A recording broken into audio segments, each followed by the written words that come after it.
Victoria Ogulu, CEO, philanthropist, and owner of half of Banana Island, stepped outside expecting another ordinary day. Another day of board meetings. Another day of pretending everything was fine. Another day of ignoring her son's empty eyes.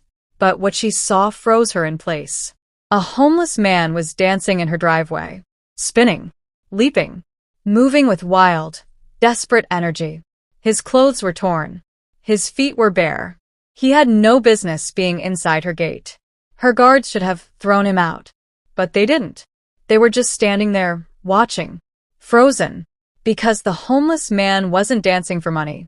He was dancing for her son. Michael, her 7-year-old boy who hadn't walked in 6 months, was laughing, clapping his hands, rocking in his wheelchair. His eyes, usually empty, were alive. Victoria's breath caught in her throat. Her son, the boy no doctor could heal, was trying to move, reaching toward the dancing man like he wanted to join him. And then it happened. Michael's foot twitched. Then his leg moved.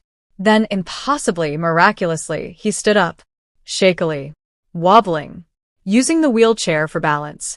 But he was standing, for the first time in 6 months.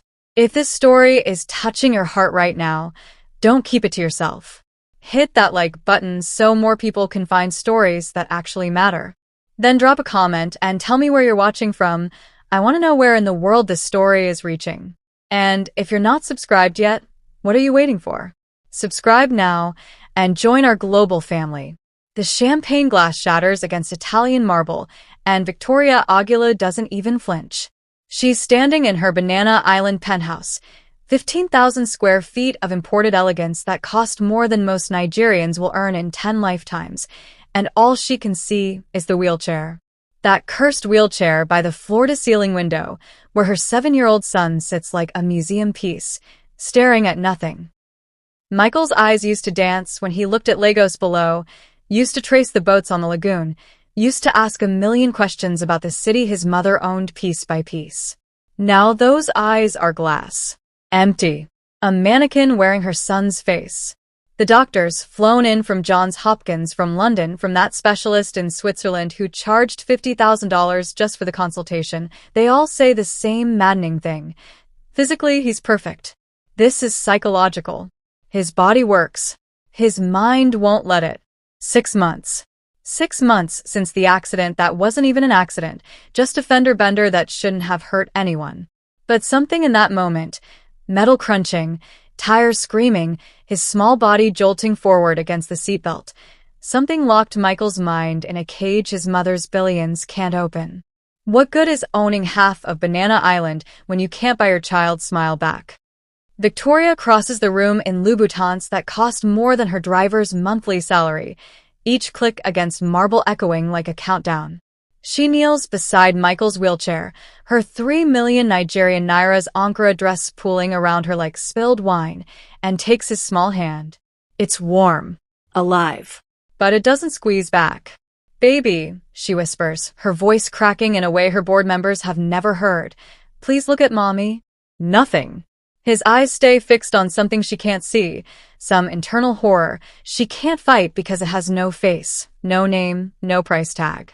She's Victoria Ogulu, the woman who turned her late husband's modest import business into a Pan-African empire, who sits on 5 corporate boards, who has government ministers on speed dial. She's brokered deals in Shanghai and London, has stared down rooms full of men who thought her gender made her weak. But this 7-year-old silence is defeating her in ways boardroom battles never could. The specialists call it psychosomatic paralysis, a term that means we don't know how to fix this, but here's a Latin phrase to make our ignorance sound scientific. His legs work. His spine is intact. But Michael hasn't walked since the accident, hasn't spoken more than whispered yes or no answers, hasn't laughed since the morning everything changed. What kind of God gives you everything except the one thing that matters? The intercom buzzes, her assistant reminding her about the afternoon's video conference with investors in Abuja, and Victoria wants to scream. Another meeting about profit margins and market expansion, while her son evaporates in front of her. She built an empire that employs 3,000 Nigerians, that puts food on tables from Lagos to Enugu, but she can't reach across 3 feet of imported carpet to pull her son back from wherever he's gone. The therapists have tried everything: play therapy, art therapy, even that controversial hypnosis that made her so uncomfortable she almost stopped it. Nothing. Michael goes through the motions like a wind-up toy running down, completing their exercises with mechanical precision, but zero engagement. Last week, Dr. Chukwu, the child psychologist everyone calls the best in West Africa, sat across from Victoria in this very room and said the words that still echo like bullets. "Mrs. Ogulu, sometimes the mind builds walls so high that no amount of professional intervention can scale them. Sometimes," he'd paused, choosing words carefully, "sometimes miracles happen outside clinical settings." Which is exactly the kind of non-answer desperate people cling to when science has failed them, but what choice does she have? Victoria stands abruptly, her decision crystallizing with the sudden clarity that built her empire. She's tried the experts, the specialists, the evidence-based protocols that came with glossy folders and zero results. Maybe Dr. Chukwu is right.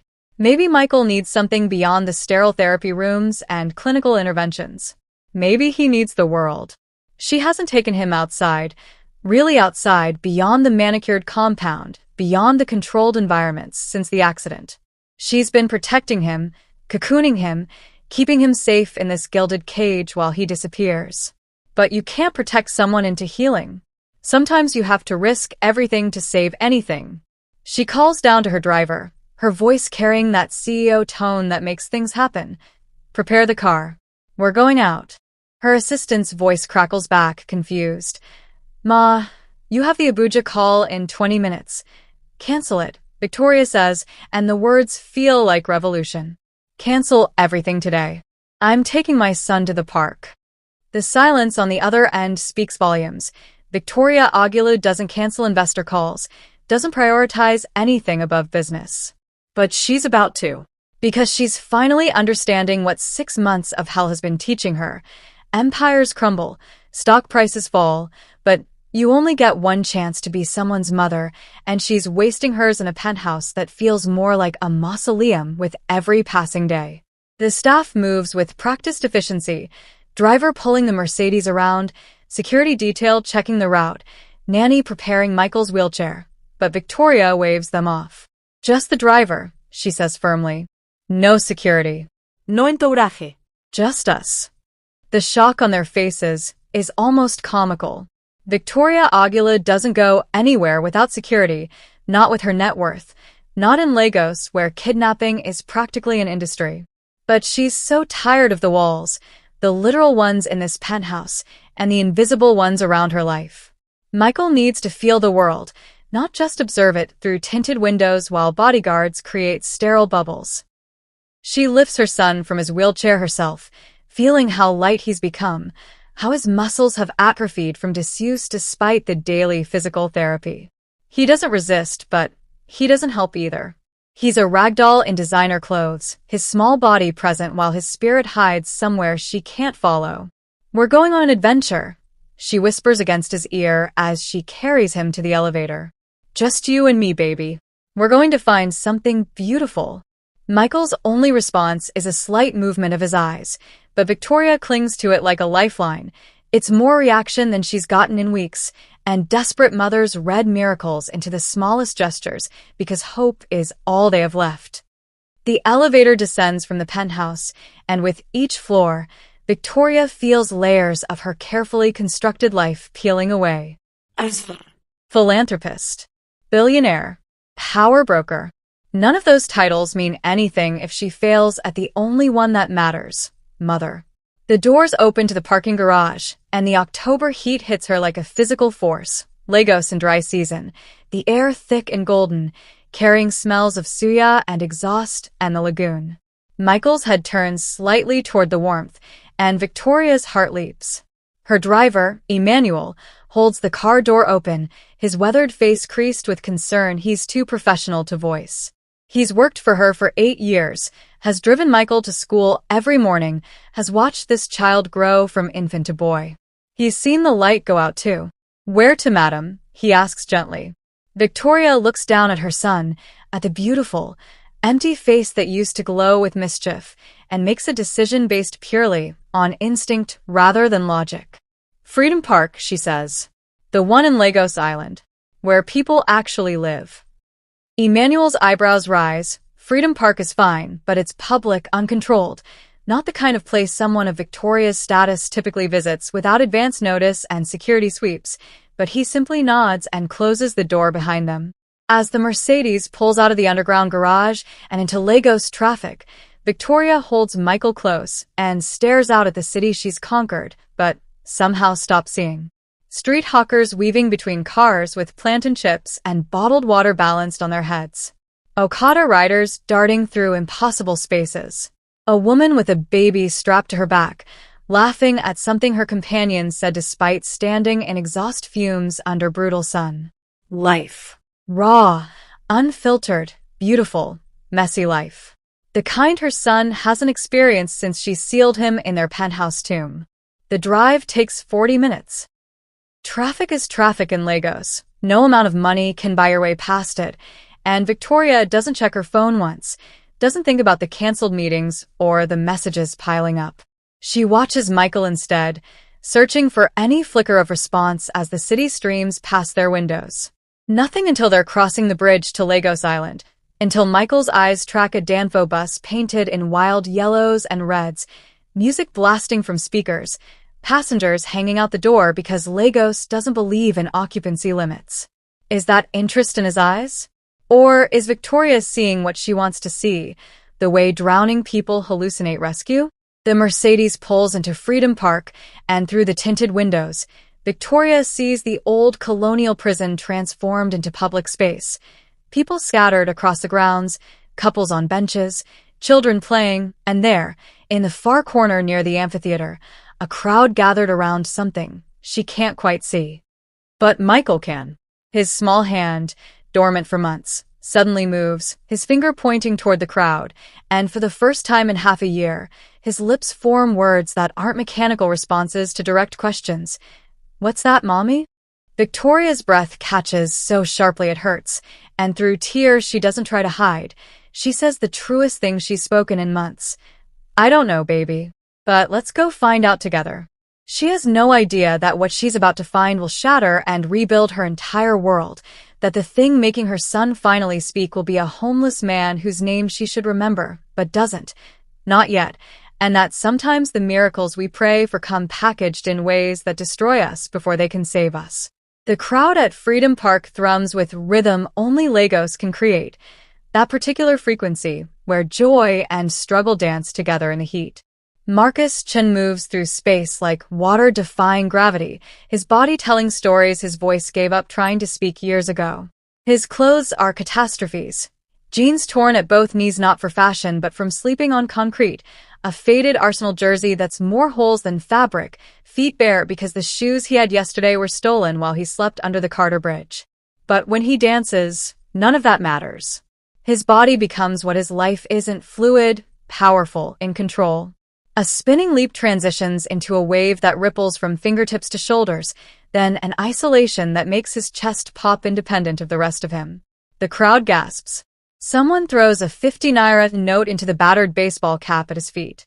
Marcus doesn't dance for the money, though God knows he needs it.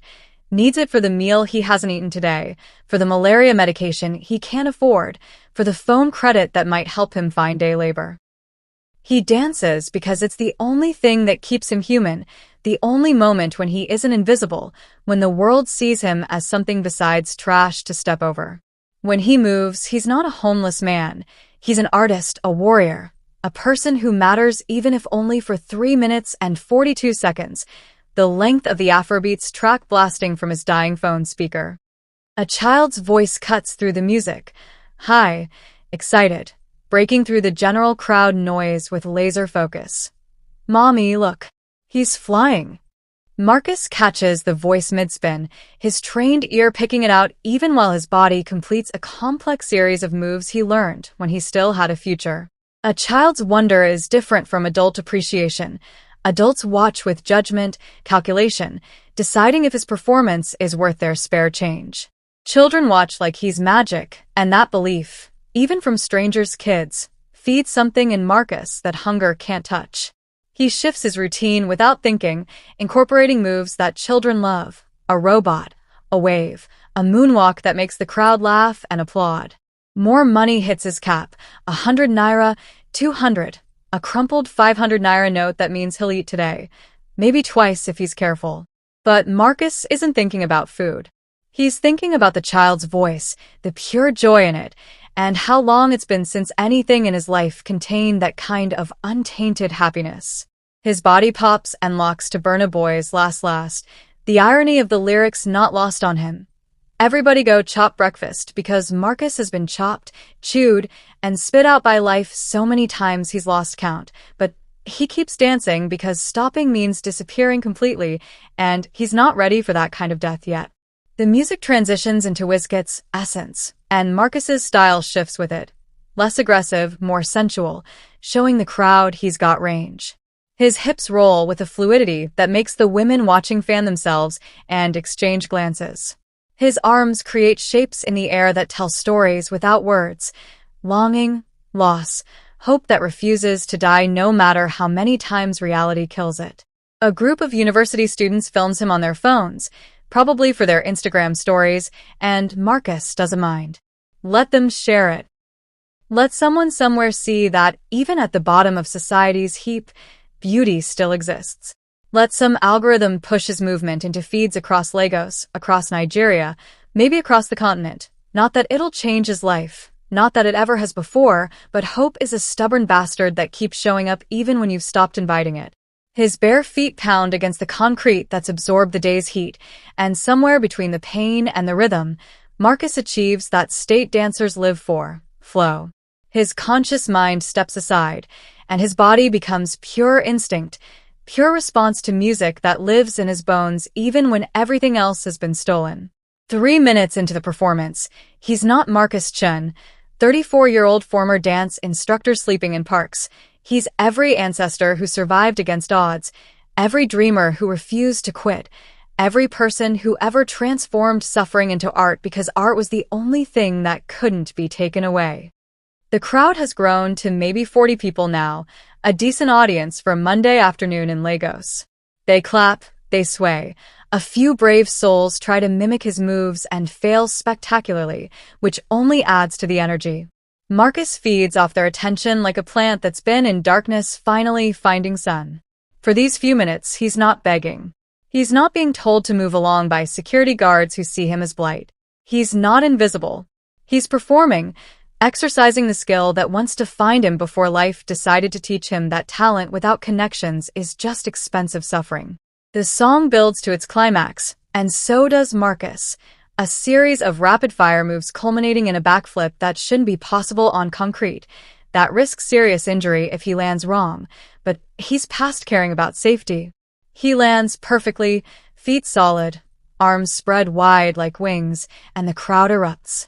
The applause washes over him like grace, and for exactly 7 seconds, Marcus Chin feels like maybe he's not completely destroyed. Then reality reasserts itself. He's a homeless man in torn clothes, performing for coins, and tomorrow he'll wake up under a bridge with nothing but this memory and whatever money he can protect from the thieves who prey on those even more desperate than themselves. The applause fades, people start dispersing, and Marcus bends to collect his earnings from the cap before someone decides to help themselves. He's counting quietly, 750 naira, enough for a real meal and maybe a bed at the cheap lodge that doesn't ask questions if you pay cash, when he feels it. That sensation of being watched by someone whose gaze carries weight different from casual spectators. He looks up, scanning the crowd, and locks eyes with a woman who seems profoundly out of place. She's dressed in expensive Ankara that probably costs more than he's earned all month, her hair styled in that perfect way that screams salon appointments, not street braiders. She's holding a child in her arms, a boy maybe 7 or 8 years old, who's staring at Marcus with an intensity that's almost uncomfortable. But it's not the woman's obvious wealth that makes Marcus's breath catch. It's something about her face, about the shape of her eyes, about the way she's looking at him like she's seeing a ghost. His mind trips over itself trying to place her, trying to figure out why this stranger with obviously serious money is staring at a homeless performer like he's some kind of puzzle she's trying to solve.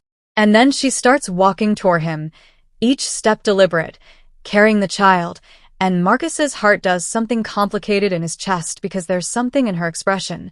Fear, hope, recognition, that he can't decode but feels dangerous in ways he doesn't understand yet. "Excuse me," the woman says, and her voice hits Marcus like a punch he didn't see coming.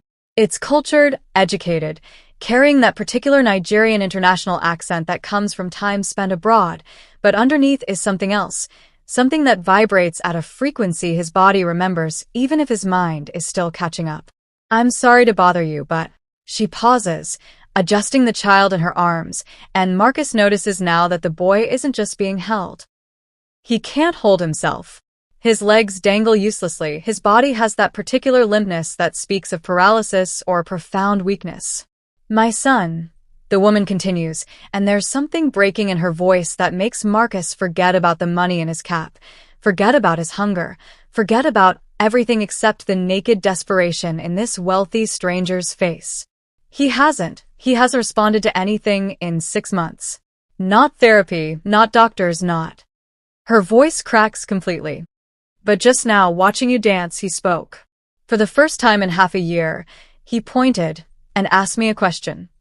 She looks down at the boy, then back at Marcus, and the question she asks next is absurd, impossible, the kind of thing that happens in Nollywood movies but not in real life. Would you be willing to dance for him? Just for a few minutes? "I'll pay you, obviously, whatever you..." "I don't want your money," Marcus hears himself say, and the words surprise him because he absolutely needs money, desperately, constantly. But something about this moment feels too important to sully with transaction, too fragile to turn into business. The boy in her arms shifts slightly, and his eyes meet Marcus's directly for the first time. They're big eyes, intelligent despite their current vacancy, and they're fixed on Marcus with laser focus that seems to look through his skin into something deeper. "You're really good at flying," the boy whispers, his voice so soft Marcus almost misses it. "Can you teach me?" The question breaks something in Marcus's chest because this child clearly can't walk, probably can't even stand, and yet he's asking about flying, about the most impossible thing, about hope that reality has already killed. Marcus drops to one knee, bringing himself eye level with the boy, ignoring how the concrete digs into his bare kneecap. "I can try," he says gently, and he means it even though he has no idea how to teach a paralyzed child to dance. "What's your name?"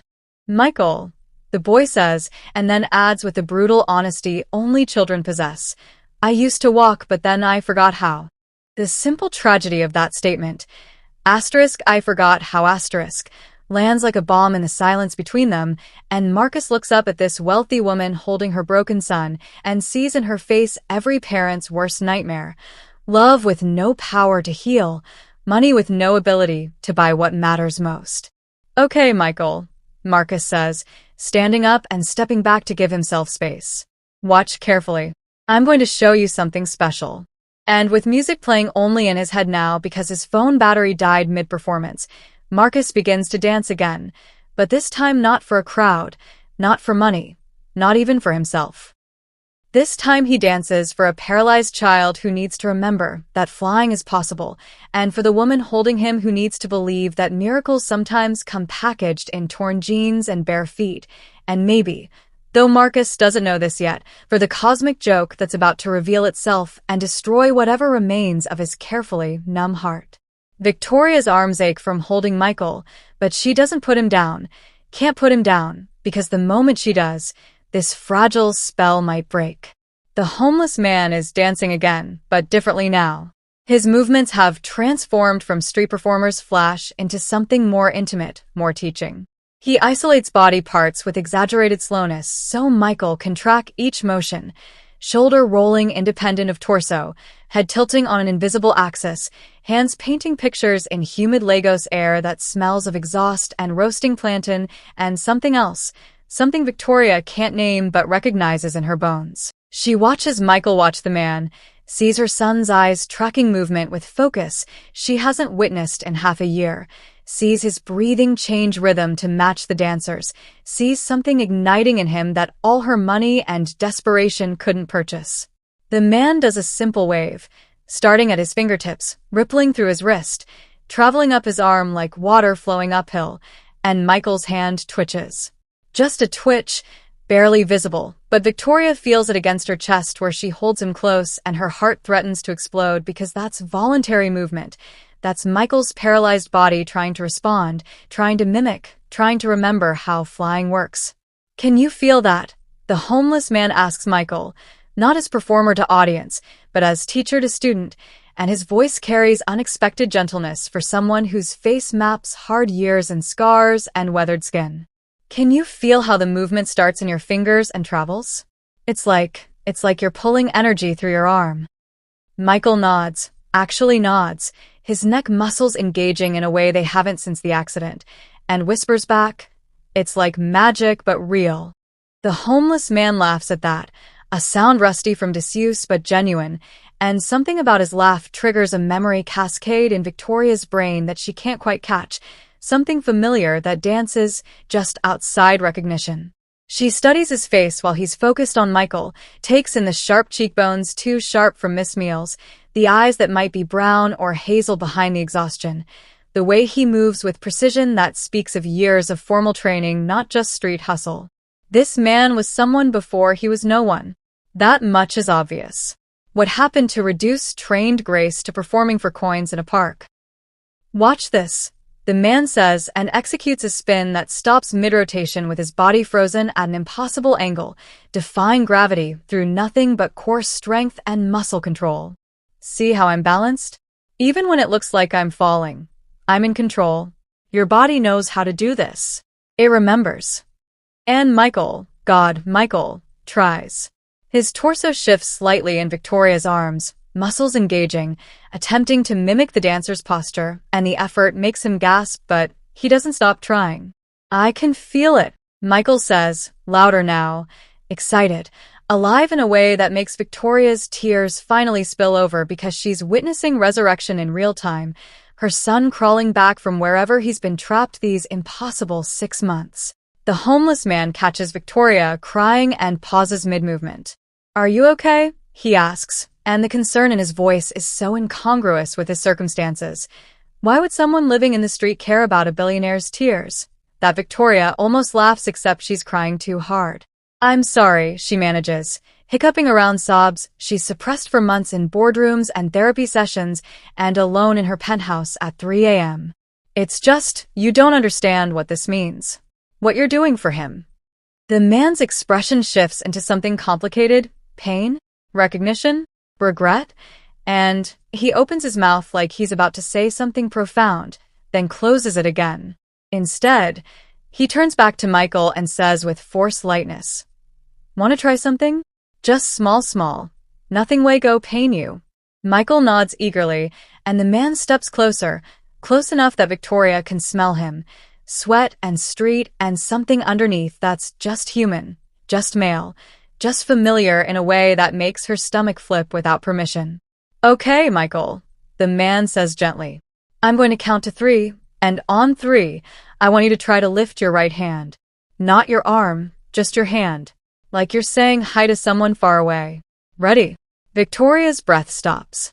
Michael's therapists have tried this exact exercise 1,000 times with 0 success. Why would a homeless street performer succeed where trained specialists failed? But she doesn't interrupt because Michael is concentrating with intensity she hasn't seen since before the accident, his face scrunched in effort, his entire being focused on his right hand like it's the only thing in the universe. 1. The homeless man counts, and he starts moving again, his own right hand rising slowly, giving Michael a visual to follow. 2. And Victoria feels Michael's muscles tensing against her, feels him trying with every particle of his being. 3. And the world holds its breath. For 3 seconds, nothing happens. Then Michael's right hand lifts off Victoria's arm, where it's been resting. Lifts maybe 2 inches, trembling with effort, but it lifts. It moves. Independently. Voluntarily. Michael gasps in shock at his own success. Victoria makes a sound that's half sob, half prayer. And the homeless man grins, so wide it threatens to split his weathered face, and says, you see, you did it. You're a natural. Michael's hand falls back down, exhausted from those 2 inches of movement, but his face is transformed, proud, shocked, glowing with accomplishment. I did it, he whispers, then louder. Mommy, did you see? I did it. Victoria can't speak through her tears, can only nod and hold her son closer, while her whole world realigns around this impossible moment. This stranger who succeeded where medicine failed. This man who shouldn't matter, but somehow matters more than anything.